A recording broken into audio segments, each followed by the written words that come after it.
Yeah, thank you, sir. Good morning, respected dignitaries, esteemed keynote speakers, faculty members, dear students, and all participants who have joined us today. It gives me immense pleasure to welcome you all to this special celebration of National Science Day 2026. National Science Day is observed every year on 28th February to celebrate the discovery of the Raman effect by the great Indian physicist C.V. Raman. And the theme for this year is Women in Science, Catalyzing Viksit Bharat. So today's program is not just a celebration, but a tribute to the scientific achievements and a reaffirmation of our commitment to research, innovation, and sustainable development. We are truly honored by the presence of our keynote speakers and our respected Vice Chancellor Madam, faculty members, directors of school, officials, and students who have joined us to make this occasion even more meaningful. So let us begin this program with a scientific temper and inspiration and the spirit of learning. So may I now request our Director of School of Sciences, Professor Manish Trivedi, sir, to deliver your welcome address. Sir, please. Yes. Good morning to all. I would like to wish you all a very happy National Science Day. Uh, First of all, I warmly welcome to Professor Uma Kanji Lal Madam, Honorable Vice Chancellor Indira Gandhi National Open University, New Delhi. And thank you so much for her constant support and guidance and accepting our request to preside over the webinar and gracing the occasion. I heartily welcome to our distinguished keynote speaker, Professor K.C. Bansal, sir, former director, ICAR Institute, National Bureau of Plant Genetic Resources, New Delhi. I also welcome to our esteemed keynote speaker, Dr. Alka Sharma, ma'am, Additional Director General at Indian Council of Medical Research, New Delhi. I welcome to Dr. Jiten Srivastava, Sir, Registrar, Indira Gandhi National Open University. I also welcome to all the directors of the other schools, divisions, centers, sales, and regional centers, the heads of the center and sales in IGNOU. I also welcome to our esteemed colleagues from various schools, divisions, centers, and sales, and the faculty and staff members of School of Sciences and dear research scholars. It is my proud privilege to speak about the journey, achievement, and vision of School of Sciences, pioneer schools of the university established in the year of 1986. The School of Sciences at the Indira Gandhi National Open University, establishes in 1986, is one of the university's pioneering academic center committed to excellence in basic and applied sciences. Initially founded with four core disciplines, physics, chemistry, maths, and life sciences, the school has progressively expanded its academic framework to include biochemistry, geography, geology, and statistics, evolving into a comprehensive multidisciplinary hub for scientific education and research. With a strong vision to make quality science education accessible through the open and distance learning mode, the school has consistently introduced innovative programs that combine adequate academic rigor with flexibility. A major milestone in its journey has the launch of the Bachelor of Science program in 1991, which became a landmark initiative in distance science education at national level. Despite the challenges of delivering laboratory-based learning through distance mode, the school successfully implemented high-quality self-instruction learning materials, structured laboratory training, and collaborations with conventional institutions to maintain academic standards. Over time, the school expanded its offerings to include multidisciplinary, major and honors undergraduate degree programs, postgraduate degree programs, certificate and diploma programs align with the national reforms such as CBCS and NEP 2020. Research forms a strong pillar of the School of Sciences with PhD programs introduced across the disciplines and faculty members actively engaged in projects funded in prestigious agencies funded by prestigious agencies such as University Grant Commission, Department of Science and Technology, Council of Scientific and Industrial Research, Department of Biotechnology, and Board of Research in Nuclear Sciences. Publication in reputed journals, international collaborations, and patents highlight its growing research impact. The school also actively contributes to scientific awareness through outreach activities, conferences, and public lectures.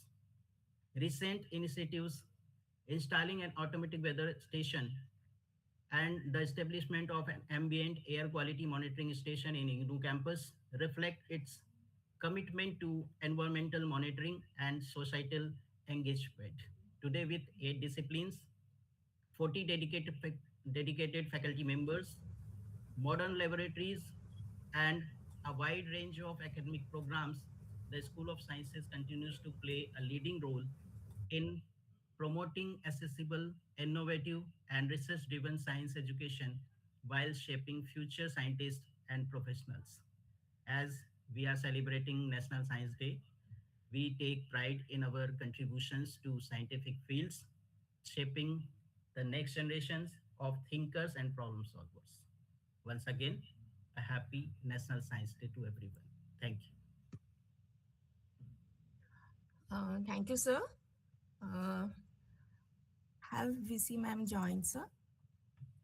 Or we can proceed? She will join later. Okay, thank you, sir. So, may I now request Professor R. Vaskar, sir, chairperson of the Seminar and Academic Committee, School of Sciences, to please introduce our speakers, sir. Okay. With the permission of Honorable Vice Chancellor and Director, I start the program. And I'm grateful to both the speakers.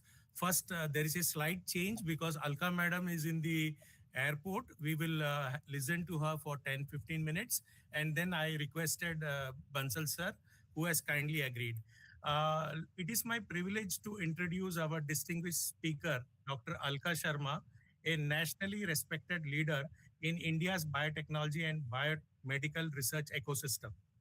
Dr. Alka Sharma serves as Additional Director General at the Extramural Research Division at the Indian Council of Medical Research, New Delhi.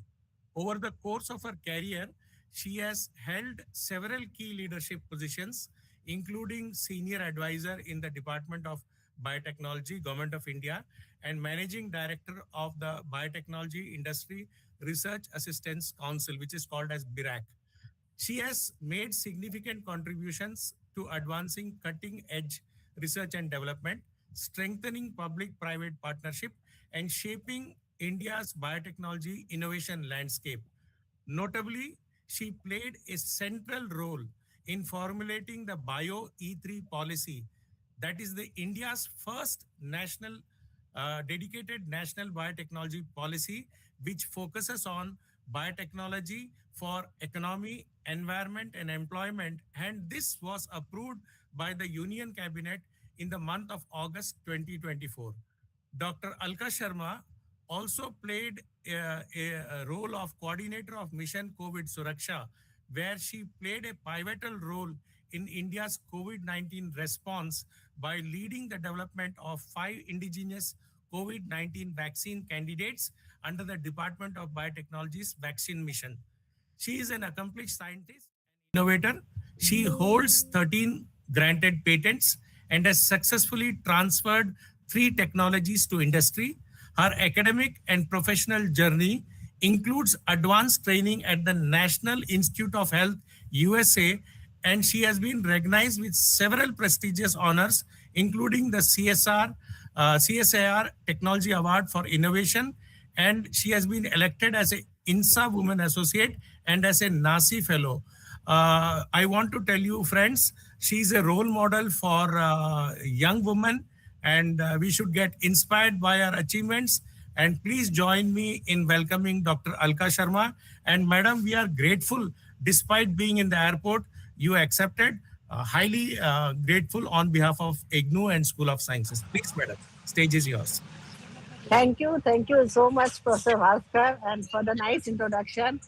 And this is actually, I'll just switch off my camera just to have broader bandwidth. So this is something actually I wanted to do that in person, but due to my traveling commitment, I thought I'll just join this and address this very briefly. But I wanted to give that clear message to all my participants. So, respected Vice Chancellor, who is going to join us very soon, Professor Umaji, so, former Director, NBPGI, Professor K.C. Bansal ji, Director, School of Sciences, IGNOU, Professor Manish Pandey Trivedi ji, and Chairman, Seminar Academic Committee, School of Sciences, IGNOU, Dr. Bhaskar, all the faculty members, and also the research scholars and students. Namaskar and very good morning to all of you. So on this National Science Day celebration, I extend my heartfelt wishes to all of you. I would have loved to be with you in person, but since I am traveling today, I am connecting with you online. Today's theme, Women in Science Catalyzing Viksit Bharat, is deeply meaningful. It reminds us that science is not only about discoveries made in laboratories, research papers, or sophisticated instruments. It is all about the impact which is real, meaningful, and long lasting. The vision of Viksit Bharat is not limited to economic growth.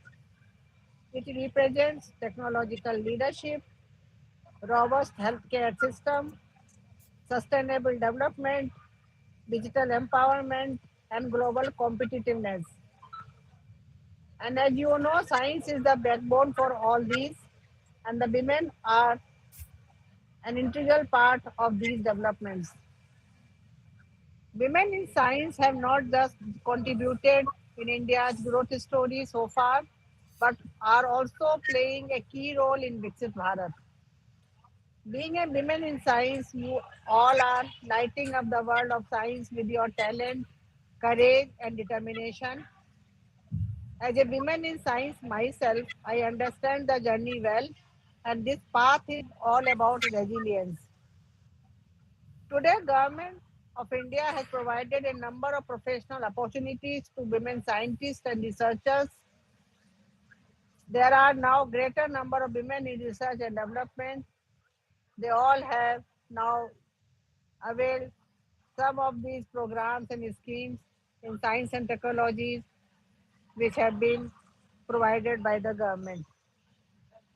At Indian Council of Medical Research, where currently I am serving as Additional Director General Extramural Research, which is a very large network of medical schools, institutions of national importance, all national institutions. We are deeply committed to empower women in biomedical and healthcare research, influencing policy and shaping public health across India. So as we all know, having more women in STEM can catalyze a behavioral change of individual women, thereby influencing change in the society and organizations in which they work and they live. So to women scientists and researchers who are striving with dedication, it is important that we the leader who not only adapt to change but drives it. Innovation begins where conventional thinking ends. The most importantly, believe in yourself with the mindset of I can do it. Always look beyond the immediate task. See the bigger picture, set clear milestones, and move forward with clarity, courage, and commitment. Let us always keep in mind, जब नारी विज्ञान में आगे बढ़ती है तो राष्ट्र विकास की नई ऊंचाइयों को छूता है. So what as a scientist and researcher our role should be to continue to innovate, continue to lead, and continue to believe in the power of our ideas. What we think, we will be able to do that. Think positive, and then we always be able to achieve our goals and targets. All the very best to this event. Thank you. Jai Hind. Thank you so much. Yeah, I madam. hope my voice was clear. Yeah. Thank you very much, and so grateful that and so committed that you shared your experience. Please do guide IGNOU so that we can also make some good achievements. And you are a living example of women in science, Vikasit Bharat 2047. You have done long before this agenda of the government, because I know my friends in the scientific administration have told me about your contribution to Bio E3 policy. Have a very safe journey, and really grateful and pleasure meeting you. Thank Director, you. sir. Thank you so much. And all the very best. Thank you. It was my pleasure to join this Thank you, madam. Thank you. event. Thank you. Thank you. Yeah, thank you, madam. It was indeed a very useful and informative presentation. Your thoughts on women's contribution to science and innovation have been deeply motivating and thought-provoking. Thank you, madam. May I again request Professor R. Bhaskar sir to introduce our keynote speaker, Professor K.C. Bansal. It's again a great privilege for me to introduce our distinguished speaker, Professor K.C. Bansal, who is a renowned plant biotechnologist, widely respected for his contribution to functional genomics, genetic engineering, and genome editing for climate resilient and sustainable agriculture, which is one of the hot topics of research in the world today. Professor Bansal earned his PhD with a gold medal from the Indian Agricultural Research Institute, New Delhi, and subsequently undertook postdoctoral research at one of the top universities in the world, Harvard University, followed by several international scientific engagements in the United States. He has provided exemplary academic and administrative leadership. Notably, as Alka Madam mentioned, as our director mentioned, he was director of the National Bureau of Plant Genetic Resources from 2010 to 16. And at the international level, he has represented Asia as a vice chair of the United Nations Commission on Genetic Resources for Food and Agriculture, which is one of the highest respect one can get. And more recently served as secretary of the National Academy of Agricultural Sciences, India from 2021 to 2023. He's an outstanding scholar, and he has authored over 150 high impact research publications in leading journals, and his work has significantly influenced modern plant science and agricultural biotechnology. In recognition of his scientific excellence, he has received several awards, including the Haryana Vigyan Ratna, a national award from the Indian Science Congress, election of, it's a very prestigious thing, Fellow of the World Academy of Sciences in 2025, Third World Academy of Sciences, and BP Pal Memorial Lecture Award. Join me in welcoming Bansal sir, and let me tell you, he's a great human being and a great pleasure to be connected. And I hear so many good things from our friends about him. Thank you, sir. Thank you very much. Thank you very much, Professor Dr. Bhaskar, for these kind words of introduction. And I'm very happy and feel privileged to be part of this particular celebration by IGNOU, the National Science Day. And before I go further onto my slides, I would like to place on record my sincere thanks to the Vice Chancellor Ma'am of IGNOU, Dr. Uma, then Professor Manish Trivedi, the Director of the School of Sciences, my own friend, Dr. Ravi, who is there. And it's a pleasure to welcome all the women scientists and scholars and researchers who have joined this particular webinar, and to really speaking, joining all of us at the national level to celebrate this National Science Day. I'm very happy also that I'm a part of this particular celebration with Professor Dr. Alka Sharma, who just spoke and encouraged the women scientists to do more as we have to move forward, in our country. And so with this little background, once again, I thank my very good friend, Dr. Bhaskar, for the kind words and the leadership he has shown in the education, the science sector, being a chairman here in UGNO, and I have met him before at other fora. We really look forward always towards him for listening to his, again, wonderful lecture, which I had a provision and a pleasure, I would say, of listening to him. So with this, kindly permit me to share my slides.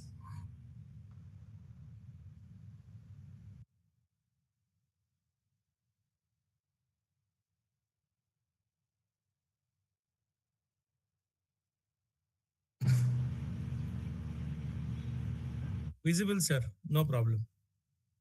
Okay, I would like to just minimize this thing really here and go to the full slide mode. Yeah. Is it there in the slide mode? Not yet? 1 minute. It's in the, just 1 minute. Let me see. Yeah, now it's in full slide. Okay. So, wait a minute. Something is happening here. I would like to close it. Maybe it's okay with me. Connection is insecure. Okay, can you see my slides, please? Yes, sir. Please. Yes, sir. It's visible. Okay, thank you very much once again. And the topic which has been given to me is actually the role of women, in science for Viksit Bharat. And I would like to talk to you about the contributions already made by the Indian women scientists and how we are progressing at the current level of progress, by more participation of women in science, to move forward as a competitive India in this world. Of course, before I go further, I would like to pay tribute along with you all to Sir C.V. Raman, in whose, the very first day when he discovered the Raman effect, that was on 28th of February, 1928. We celebrate this National Science Day on February 28 every year. And 1930, he was the first Indian again to get the Nobel Prize for discovering this Raman effect. And Raman effect to do with is scattering of light. And I will talk to you a little bit more as we go further. So I'm very happy that Government of India is organizing yet this year again, this National Science Day. And the theme for this particular year is Women in Science Catalyzing Viksit Bharat. I don't think that could have been any better theme than this today, when we know women are already excelling in this contemporary world of moving forward with science to build further, competitive India. So when we talk of Viksit Bharat, I would just like to give a little bit of information to you friends all about that. What is this vision of Viksit Bharat at 2047, the year we complete 100 years. So we have this ambitious vision where we draw a roadmap for India to be economically prosperous, socially equitable, environmentally sustainable, and technologically advanced, with the goal that we emerge as a leading global power, offering its citizens high standards of living and ensuring equitable growth for all, with a strong emphasis on building self-reliant relation with a robust and prosperous economy. Economy, we already the third largest economy, are going to be the third largest economy in the world, but we need to move forward, building a self-reliant nation, excuse me, as we move forward. But then what is the role of science in general, can play to make a Viksit Bharat? Science actually can play a bigger role, a crucial role in development of a nation, contributing to social, economic, and technological developments. And particularly for India, it is important that we integrate modern research with traditional knowledge and adopt a scientific temper to enable build a prosperous India by 2047. And what are the different aspects where science can contribute to make a prosperous India by 2047? Science can bring more innovation in biotechnology, particularly in the area of renewable energy, agriculture, space research, and artificial intelligence. and also sustainable development and energy independence it can bring so as to achieve net zero by 2070. And we focus on green hydrogen, solar and wind energy, and also convert waste to energy using some of the technologies based on science. And more important is that we become self-reliant India, Atmanirbhar Bharat, with indigenously developed technologies, that we reduce our import dependency. We strengthen manufacturing, not only manufacturing, we strengthen biomanufacturing using the tools of biotechnology and promote a robust startup ecosystem. And also agriculture, food security always has remained important in our country, globally as well. But we being an agrarian economy, wherein 15 to 17% of GDP still comes from agriculture, and we are 140 crore people in the world, the largest populated country today in the world. Agriculture, food security, and nutrition security always remains important.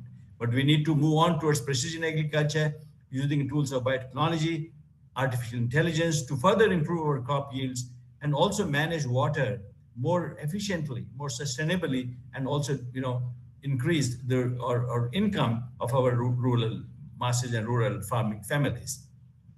Of course, equally important is healthcare and social development. We all know that innovations in biotechnology, mention was made of COVID. That time the vaccines were developed, that was all because of the biotechnological intervention. And now we're talking about even disease prevention to ensure better and accessible healthcare to all based on science. So finally, friends, it's important that we become a global leader in research and we strengthen our R&D in critical sectors and foster a public-private partnership to position India as a global leader in the area of science and technology. Now coming down to that, why women in science matter. Women in science matter because we need innovation-driven growth, and that needs diverse talent. And as such, scientific excellence knows no gender. So this diverse talent infusion is very important to drive innovation-driven growth. Then gender equity improves research quality, and inclusive science, it brings in with the inclusion of women, and that is equivalent to inclusive development. And diverse teams can think of unique perspectives. They bring experiences and skills to the table. And also, in general, collaboration is the key today, that we approach the challenges from different angles. And I said before, women bring a new perspective altogether. They have a diverse talent available with them, which still remains to be explored in our country like India. And finally, it can lead to more innovative solutions, which we always look forward to. So actually, I'm going to share with you some of the monumental contributions in the past, right from 18th, 19th century onward, our women scientists indigenously have made, not only to India, even at the global level. And this is a document which is celebrating, Indian women science, their incredible journey, and which was actually developed by, and we remember today the contributions of Dr. Manju Sharma, the then Secretary to the Department of Biotechnology, Government of India. And today I have pleasure always in interacting with Dr. Renu Swaroop. Both of them, who happen to be Secretary DBT at one time of Government of India, have contributed significantly as science administrators.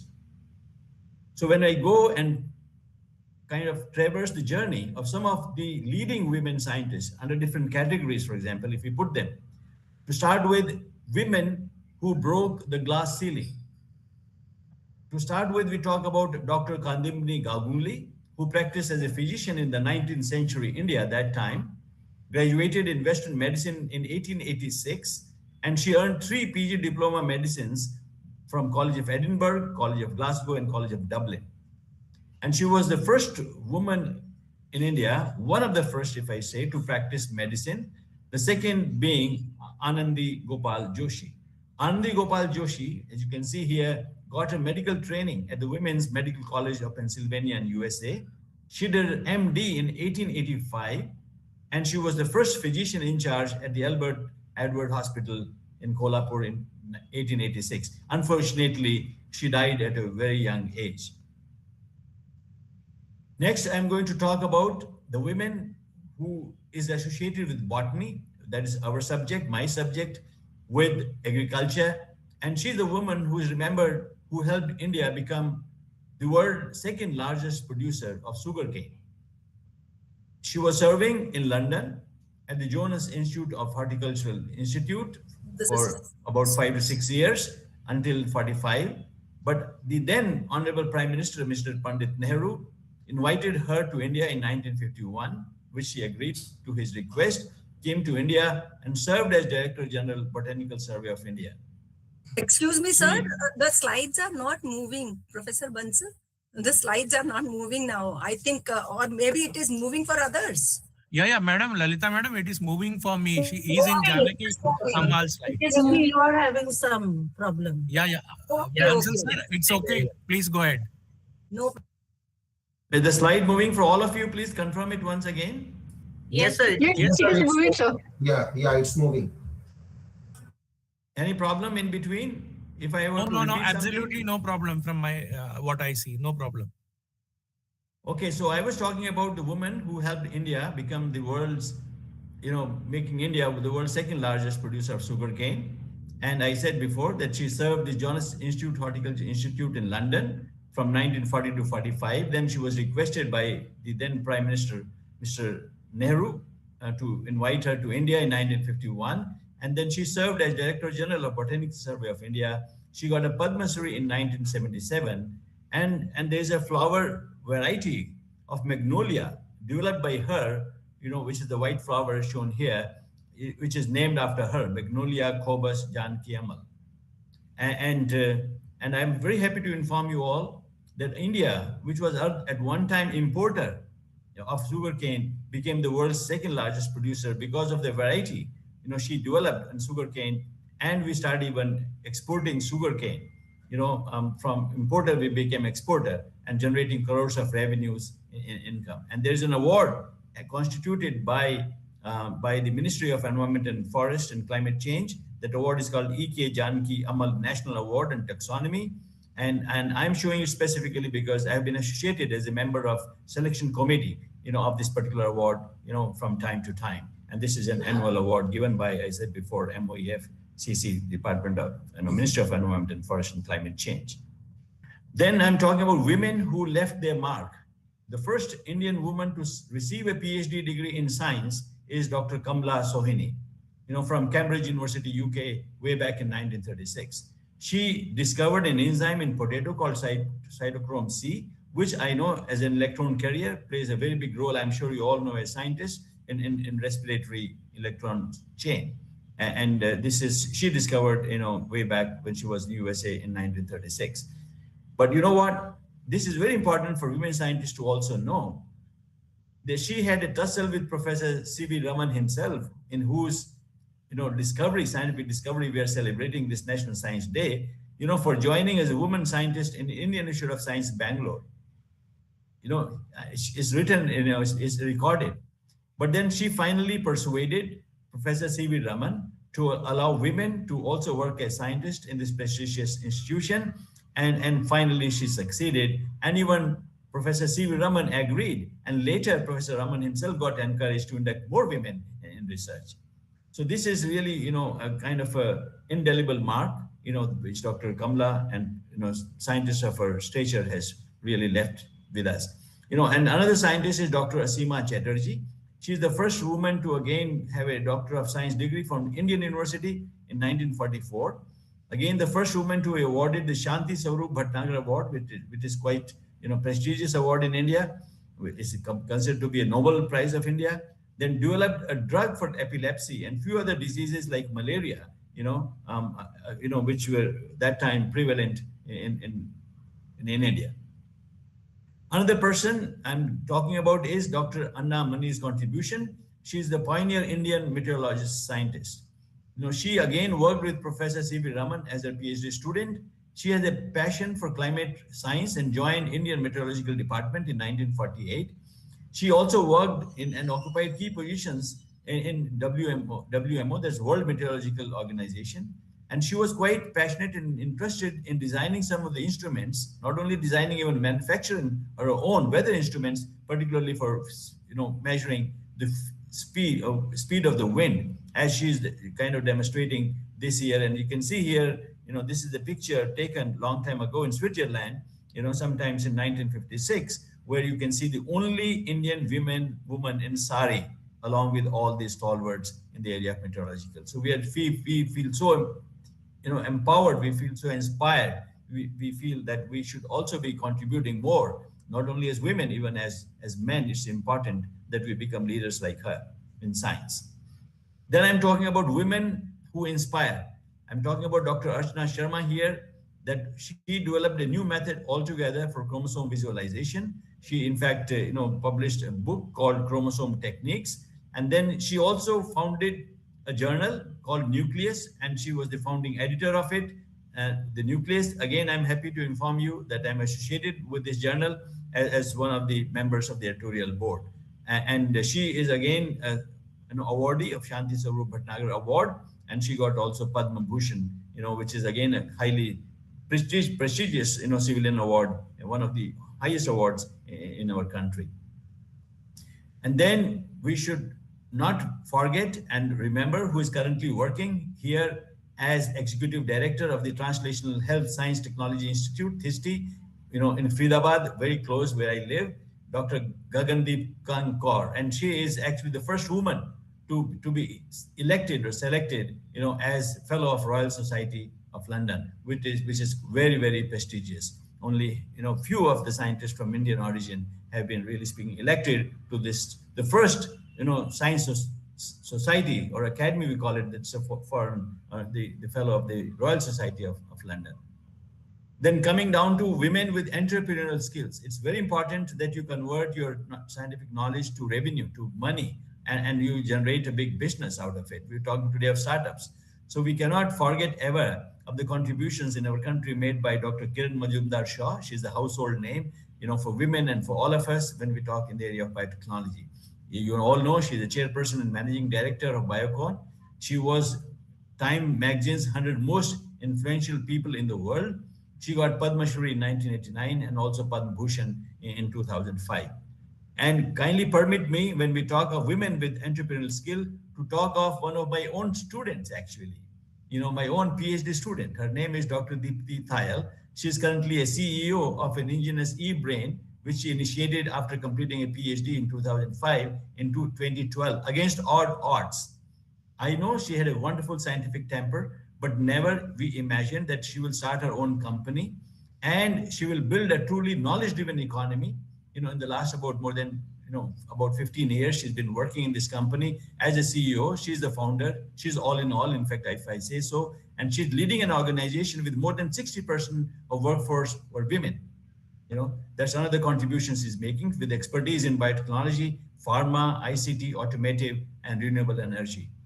And I'm very proud to say that her leadership has demonstrated clearly already that inclusivity is a powerful driver of economic competitiveness, innovation, and reliant scientific ecosystem, for the nation.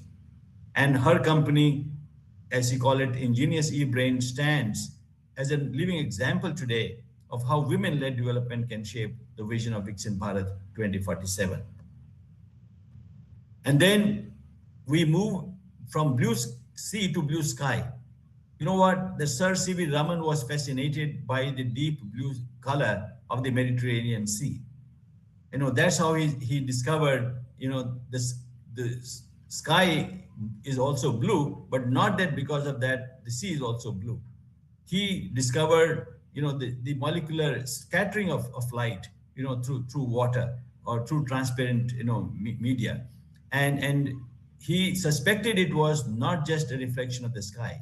It was something beyond that, which prompted him, which inspired him, to discover, we call it as Raman effect, and for which he got a Nobel Prize in 1930. But I think I have put it here especially to move now from blue sea to blue sky, because we have women already at the helm of India's space and research missions. As you all know, that we are so proud of these women. We call them as the rocket women of Chandrayaan-3. The names are listed here. Few of them, of course, there are many, but the key, scientists or rocket women who played a big role, Dr. Ritu Srivastava, Dr. Kalpana, Dr. Rima Ghosh, Dr. Momti Datta, Dr. Tanish Bhatia, Dr. Nidhi Porwal, all of them significantly contributed to the successful Chandrayaan-3 mission. You all know we were the first one in the world to have this successful soft landing, on the moon. And according to the World Bank, however, 43% of total STEM graduates in India are women, which is in fact the largest number, I would say, when you go around the world. But only 14% are women scientists, engineers, and technologists at different research institutions and universities in the country. So there's a big gap. We need to fill up this gap, and therefore this is important that we increase the women force in science, technology, engineering, and mathematics. We call it as STEM programs. It's really very, very important. And also we remember the missile woman of India, who is Tessie Thomas. She also broke all the barriers in the Defense Research Development Organization, DRDO, we have in our country. And Dr. Tessie Thomas became the first woman to lead a missile project in India. But as I said before, we need to increase the number of such women in STEM programs. But fortunately, again, our Honorable Minister of Science and Technology, Dr. Jitendra Singh, is always so very active. I have had a pleasure of meeting him personally in few of the scientific programs. And then his message is, and he expressed very recently his optimism for a future of India, where gender parity in science is not just an aspiration, but a norm. And the scientific community in India is witnessing already a historic transformation. The next frontier, it is not just to encourage women to enter STEM, but to ensure they lead and inspire generations to come. We all know, that generations are inspired more by women than men. And therefore, Government of India, friends, I don't want to go into the details of it. If you can see here, Government of India, particularly the Department of Science Technology, has started several of these programs, as Professor Alka Sharma was mentioned again, to attract the young talent, women to the science, and also to have wonderful opportunities for excelling in profession, of science in different institutions and universities, education system in our country. The large number of schemes. And then coming down to some of the contributions by foreign women scientists, and I'm quite biased here, I must say. I picked up only two with whose work I'm quite associated with, in a way, associated in the sense that I'm working on it in a way along with many others around the world. And I have my personal liking also, of course, you can say, for these two women scientists with whom, whose work I'm going to talk to you about. First I'm talking about is Franklin Rosalind. She did not get a Nobel Prize, we all know it. Who got the Nobel Prize for cracking the DNA double helix structure? It was, Crick, Francis and Crick, or, the Francis Crick and James Watson, got the Nobel Prize by cracking this DNA structure way back in 1953. But she actually has been, has turned out to be a role model, for women going into science globally. And I just would like to read this, that the discovery of the structure of DNA in 1953, was actually made possible by Rosalind Franklin's X-ray diffraction work at King's College, London. And this is the X-ray picture shown here. And this picture is named as Photo 51, which demonstrated the double helix structure of DNA, deoxyribonucleic acid, the molecule containing the genetic instructions for development of all living organisms on this planet here. Because we know all organisms have single thread of life, if we call it, and that is this DNA, deoxyribonucleic acid. While we knew a little bit about that, how traits or features are transformed from one organism to another in subsequent generations, but we did not know what the principle behind it. The principle behind it was discovered as a structure, as a macromolecule, deoxyribonucleic acid, way back in 1953. So I always remember, and the world remembers her contribution. She unfortunately again died at a very young age of 38 because of cancer, and she could not be a part, of Nobel Prize winning team, along with Francis Francis Crick and James Watson. The second women pair, if I'm going to talk about, is the women with Nobel Prize in Chemistry 2022. While Rosalind Franklin's DNA structure described about the structure, but here what she's showing, both of them together, they discovered this, that there's an enzyme which will precisely cut this double-stranded DNA. And this is Dr. Jennifer Doudna from the University of California in USA, Berkeley, and this is Dr. Emmanuelle Charpentier. She's working in the Max Planck Institute in Germany, originally from France. Both of them together got this Nobel Prize in Chemistry in 2020. And for the discovery of CRISPR-Cas9. Cas9 is the name of enzyme. CRISPR-associated 9 is an enzyme which is used as a tool for making targeted changes in the genome, because this particular enzyme, through this mechanism CRISPR, it can cut precisely the DNA. This can be then later joined, and it has an application, widespread application in many areas of biology, particularly agriculture and healthcare. I don't want to go into the details because this is more of a popular lecture, not that I'm going to talk more of science, but I thought I would just like to tell you about that CRISPR-based genome editing actually evolved naturally in bacteria and archaea as a defense mechanism against viral infection. And this was repurposed by these two women scientists for genetic improvement of living organisms, because they could demonstrate that this particular technology can add, remove, or alter specific sequences, specific bases in the genome of an organism, and it can lead to cancer therapies or curing inherited diseases. Not only this, it can play a very big role for even genetic engineering or genetic editing of crops, which can be useful for environment, consumer health, and the national economy. And particularly for agriculture, it can lead to the development of climate-resilient, pest-resistant crops which will require fewer fertilizers and pesticides, and can ensure higher yields and save land and use water and other natural resources more efficiently. Because we want sustainability. We want to produce more with less damage to the environment. And gene editing, actually speaking, as also I think Professor Bhaskar reminded and talked to us about it, that it is really working and bringing a revolution around the world, not in agriculture, even in the health sector. So this is the basic technology. Again, I don't want to go into the details of it. Then that this is actually the CRISPR. We're talking about this DNA. This is sgRNA. This is shown here in magenta or this yellowish color, brown color is the Cas9 enzyme, which makes a cut, then it gets repaired, and we can in fact alter a few of the bases we want at the targeted gene sequence or DNA, or the gene which is associated with a particular feature. So what I try to say is that Indian women scientists to now play a big role, even a bigger role, what we are doing currently, for using this CRISPR-based genome editing technology to improve agriculture, health, and bring climate resilience. And that you can do by developing climate resilient crops, also crops with high nutrition, food security, environmental sustainability I mentioned is very important today, then public health innovations and gender sensitive rural technologies. And I have been talking for the last now many years, in our country to use genome editing for climate smart agriculture.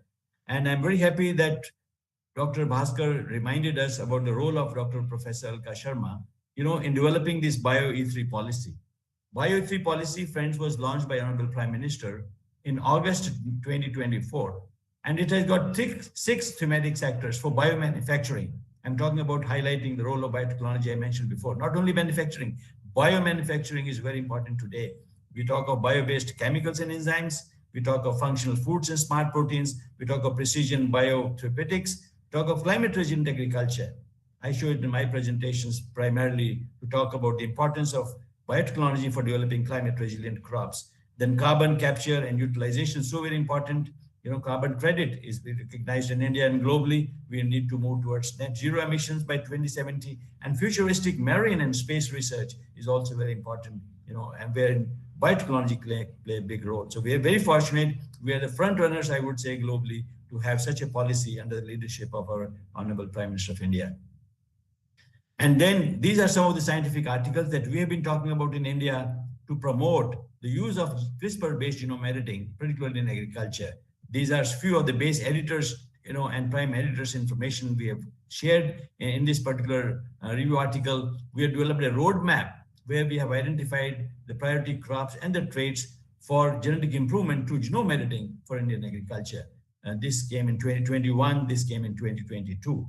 And 2021, we did not have guidelines, or standard operating procedures available to use genome editing in agriculture in our country. So we made effort, at the National Academy of Agricultural Sciences and otherwise, to persuade the government of India to exempt genome editing from biosafety regulation. Like about genetically modified crops, they undergo a rigorous biosafety analysis, biosafety assessment, but however, scientifically speaking, genome editing should be exempted. And I'm very happy to announce that Government of India in March 2022, 30th March 2022, declared, some of the categories, SDN1, SDN2, we call them, as exempt, from biosafety assessment. And as a result of that, India has become the first country in the world to launch recently on May 4th, 2025, two rice genome-edited varieties. So finally, I would like to conclude by saying this, and this is actually a part of my abstract. I wish to say that to fully harness the transformative power of science, we must place a major emphasis on strengthening the foundations of basic sciences, which is currently, I will not shy away from saying, is lacking in our country. Major emphasis on strengthening the foundations of basic sciences in any field for that matter, right from master's thesis to the doctoral thesis to advanced research laboratories, and we encourage our scientists to do original research.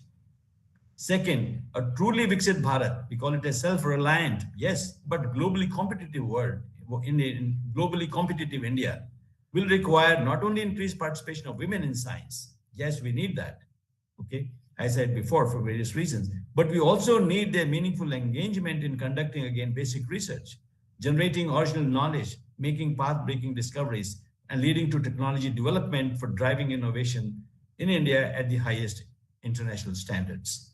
So I think this is something really very, very important. And at the end, I wish to only thank and also remind all of you once again, which I said before, again, way back in 2021, how fast these technologies are developing, but genome editing in India, will remain a future of agriculture sector. I being an agricultural scientist, of course, very important for pharma and health sector, a lot of good work is going on.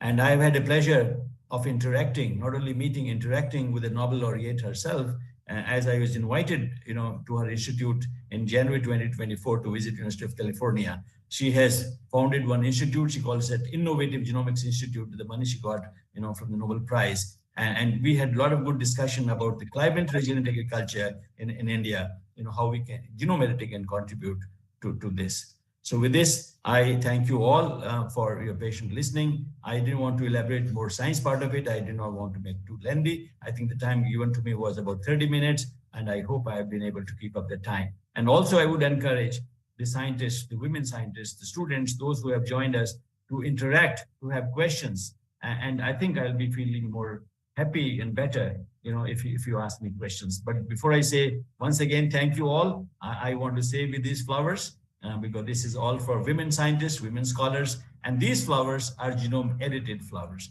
And these are the original white flowers you can see here. And after you realize the power of genome editing, you can convert these tiny, white small flowers, they're in the same photographic frame, to a big flower looking like a rose. And this is actually speaking, we must continue, to deliver, and science has no limits, and the sky is not the limit, and we must try to see. And we have a large women force. We have large, young, talented force in our world. And I think this is the time, and this 21st century belongs to biologists, for biomanufacturing, to biotechnology. And I think India should not be lagging behind in any way, and we must move forward. That's something really very, very important. With this message, I once again thank IGNOU, the Madam Principal, my good friend, Professor Dr. Bhaskar, and Professor Manish Trivedi, and all of you, who encouraged me and welcomed me to this particular, webinar. And I wish we'll be able to meet again, as I've requested Dr. Bhaskar to meet physically and to talk more and convey this message to the entire world that we are concerned about science more in India than anyone else. With this, thank you very much once again. Thank you, friends. Sir, splendid and so inspiring, so informative, and no words. Certainly, physical is due now. And no words, everything you covered. Sir, if you don't mind, please share the PPT, if you don't mind. Sure, I will. Okay, thank you very much, sir. Thank you, sir. It was indeed a very useful and informative presentation. Today's theme, Women in Science Catalyzing Viksit Bharat. and your presentation on the role of women in science for Viksit Bharat. Sir, you beautifully highlighted the role of women scientists in driving the innovation, the inclusivity, and the sustainable development for a developed India. Thank you. Yeah, Director sir, with your permission, can we take one or two questions if there is any? Yeah, ma'am, please. Yes, sir. Venkat sir. Can I ask a question? Yes, please. Yeah, actually, the BT cotton was introduced in India in 2002. At that time, the NGOs were protesting against it, and scientists were saying some of these insects will develop immunity, so it won't be very useful, and so on. So now, what is the status about how successful has the BT cotton been? And another thing is, we have not adopted GM seeds for any other crop in all these years. The only cotton has remained the only crop. Third thing is that there has been a lot of misgivings about these genetically modified food, because in many countries there is a rule that they have to label these genetically modified foods separately, so that people can distinguish this between the organic and natural foods. So what are the reasons for these misgivings, and perhaps you can clarify these things? Okay, sure. I think you have asked me 3 questions. I will go one by one. Number 1, yes, BT cotton was commercialized in India in 2002 and 3. And we knew, scientifically speaking, not only GM crop, any crop having resistance to any particular living organism or pest or pathogen, at the end of the day is going to develop resistance. It's a scientific phenomena, scientific fact. We cannot simply sit back and stop developing resistant crops which are required, number 1. So therefore, BT cotton was a step towards that goal, to develop resistant BT cotton to insect pest, which was damaging heavily, and our textile industry was almost at a collapse during 2002-3. So our production was that time about 14 to 15 million bales, right? Now what happened 10 years later or 12 years later? We kind of produced 40 million bales. From 14, 15 million bales, in over 10 years, we reached to 40 million bales. We became a highest exporter, of BT cotton, from India. After that, the production started coming down. As I told you before, it's a scientific phenomena, very well known. Pests will become resistant to that particular toxin. But nevertheless, that's what I said, we must continue developing more products, using this technology to tackle those issues. That was 1. Number 2, we have no other GM crop in our country because, of various socio-economic impact to talk about it, or the political structure we have in our country. While scientifically speaking, we have an excellent regulatory system and it's doing its wonderful job. There are about 10 to 12 different crops with different traits which are in the pipeline. And we are very hopeful. It's only a question of time. It's okay. We have done even more analysis than before for some of the crops which are in the pipeline. GM mustard is something which we're expecting immediately after BT cotton. Though there are a few more in the cotton itself, but then GM mustard, because it's an edible oil, we are a big deficit of edible oil in our country. What do we import? How much oil do we import in our country? We are importing 150 lakh crore rupees. 1.5 lakh, not 150 lakh. 1.5 lakh crore रुपए का हम लोग edible oil import करते हैं. So that is something we must try to reduce our dependency on import. And therefore, GM mustard, hopefully we're looking forward to some of the hybrid development technology, developed by Professor Deepak Pantal of Delhi University. Second. Third, many of the countries, yes, they must be labeling, but point here is, my friend, Mr. Venkatraman, to understand, we don't have to follow the rest of the world. We have to make our own rules of the game. Once you have a belief and a trust on the science part of it, we have an excellent regulatory system of biosafety analysis. Everything has been done and it's been declared it is safe from all angles, not only one, over years of time, over generations, and all, by testing. And then I think it remains with the authorities in the system that whether to label or not. If others are doing, not necessarily we have to do. Others, we can always say that why India is not making too much of headway on release of the GM crops when 72 countries already eating and consuming day in, day out, including kacha papaya, for example, for that matter, in countries like US. So therefore, leave it to the scientists, please. To the country system, we have an excellent system in our country. And I'm sure we are making more progress in this direction. I'm sorry it was a little longer answer. Maybe we'll have, opportunities to more people to ask questions. Thank you, Mr. Venkatraman, for asking this question. Thank you, sir, for erudite answer. I thought as a scientist, you debunk the reasons for this labeling separately. So that's the reason why I asked you. I mean, no, we can talk about it separately. Sure. Okay.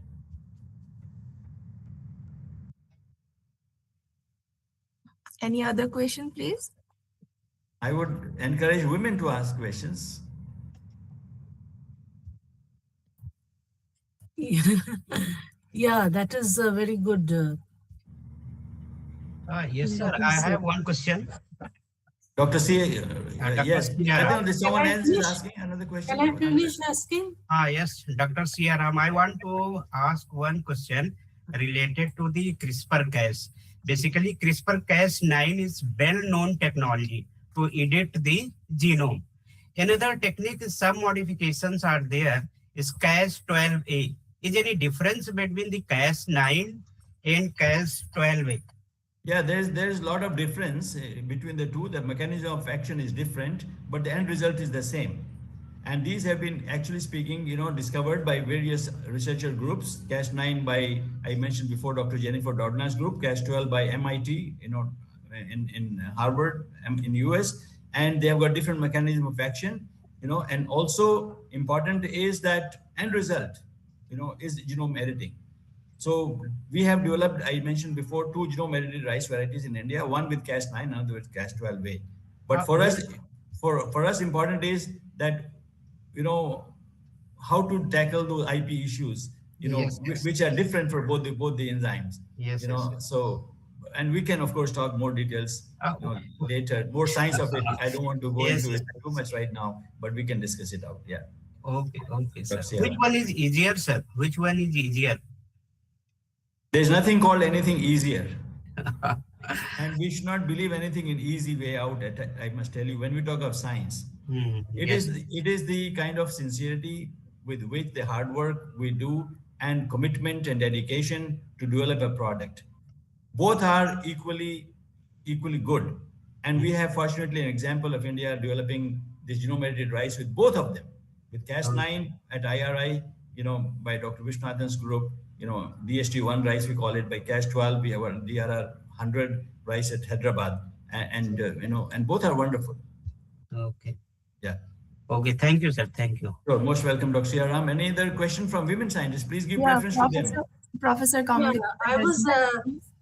Thank you, sir, for your vivid explanations on how women scientists have built their contribution. But one thing I would like you to refer that all this glass ceiling and leaky pipeline we are knowing, but what are the steps that should be taken so that this is not continuing? Is the government or the CSIR thinking and planning of such steps that the leaky pipeline and the glass ceiling is not faced by the future women scientists? You're right, Madam. That's a wonderful question you have asked, and I'm happy you have asked it. 2 things here I would like to say. Number 1, yes, Government of India must provide all what is required to do good science at the basic level, come what may. It's very important. I would like to urge, if you want to really progress, these Viksit Bharat should not only remain as slogans.